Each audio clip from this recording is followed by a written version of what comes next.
এলাকায় ফিরতে টাকা দিতে হচ্ছে আওয়ামী লীগ নেতাকর্মীদেরকে। আওয়ামী লীগ ক্ষমতাচ্যুত হওয়ার পর গত 1.5 মাসেরও বেশি সময় ধরে ঘরছাড়া আওয়ামী লীগ নেতাকর্মীরা।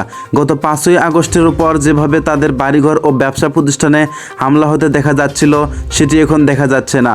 ফলে এখন পরিবারের কাছে ফিরতে চাচ্ছেন দলটির তৃণমূল নেতাকর্মীরা।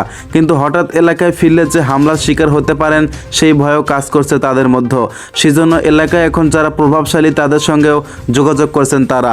আওয়ামী লীগের ওয়ার্ড পর্যায়ে একজন নেতা বিবিসিকে বাংলা সংবাদকে বলেছেন, এটা ছাড়া তো উপায় নেই, বউ বাচ্চা ফেলে রেখে আর কতদিন পালিয়ে বেড়াবো। বেশিরভাগ এলাকায় বিএনপি এখন নিয়ন্ত্রণ নেওয়ার দলটি নেতাদের সঙ্গে মূলত যোগাযোগ করেছেন আত্মগোপনে থাকা আওয়ামী লীগ নেতাকর্মীরা। এলাকায় ফিরতে তাদের শুনতে হচ্ছে মোটা অঙ্কের টাকা।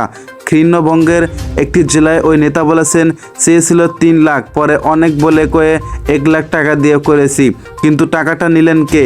এ প্রশ্নের জবাবে নাম প্রকাশে অনিচ্ছুক ওই নেতা বলেছেন, বড় কোনো নেতা না, আমাদের মতোই ওয়ার্ড পর্যায়ের নেতা। তবে তার নাম প্রকাশে রাজি হননি ওই আওয়ামী লীগ নেতা।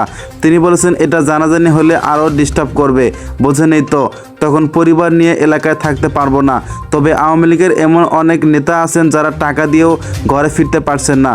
ঠিক তেমনি একজন বিবিসিকে বলেছেন, বাড়ি ফেরার জন্য 2 নেতাকে 2 দফায় টাকা দিয়েছি, কিন্তু এরপরও 3 সপ্তাহ চলে গেল, বাইরে যেতে পারলাম না, কবে যেতে পারবো সেটাও জানি না, কিন্তু টাকা দেওয়ার পরও কেন এলাকায় ফিরতে পারলেন না?